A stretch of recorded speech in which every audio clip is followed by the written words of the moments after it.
ग्वालियर शहर के उपनगर मुरार थाना क्षेत्र के त्यागी नगर से लापता महिला रेणु पाठक की लाश कई बार तलाशने के बाद भी बेतवा नदी से बरामद नहीं हुई है। इस बीच पुलिस ने हत्या और लाश फेंकने के मामले में शामिल एक और आरोपी को गिरफ्तार कर लिया है। उसने पहले से गिरफ्तार महिला के देवर श्याम पाठक द्वारा हत्या किए जाने की बात का समर्थन किया है। पूछताछ में उसने यह भी बताया है कि महिला को नदी में फेंकने से पहले उस पर वाहन में ही चाकू से कई बार किए गए थे। महिला की मौत के बाद उसकी लाश को झांसी से आगे बबीना के पास बेतवा नदी में फेंक दिया गया। खास बात यह है कि महिला रेणु पाठक का देवर श्याम पाठक पहले ही अपनी भाभी की हत्या किए जाने की बात पुलिस के सामने स्वीकार कर चुका है।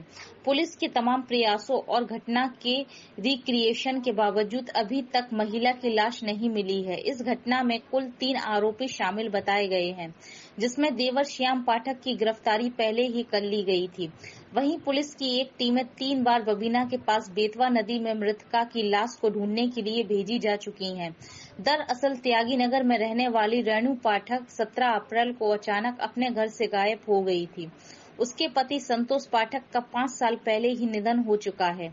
पुलिस ने संदेह के आधार पर रेणु के देवर श्याम पाठक को गिरफ्तार किया था।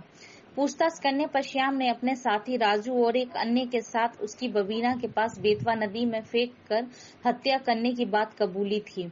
घटना के पीछे आरोपी श्याम पाठक ने बताया कि भाभी रेणु उस पर और परिवार पर तंत्र मंत्र की किया करती थी, जिससे उसका परिवार परेशान रहता था।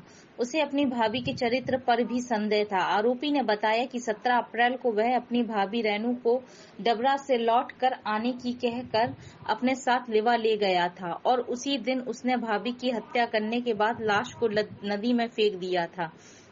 फिलहाल पुलिस इस मामले में एक अन्य आरोपी की भी तलाश कर रही है और महिला की लाश को बेतवा नदी में ढूंढा जा रहा है। इसमें एक आरोपी और पकड़ा है जो गाड़ी चला रहा था घटना के समय में। उसका भी यही बताना है, उसने सब चीज़ों को तस्दीक किया है और ये बताया कि ये देवर ही ने मारा था और इसी के लिए लेके आया था और मारने के उद्देश्य से लाया था। और घटनाक्रम जो पूर्व में बताया गया उसका उसने पूरा खुलासा फिर से किया है और अभी हम लोगों ने उसको रिमांड पे लेके एक बार कोशिश कर रहे हैं कि उसकी लाश मिल पाए।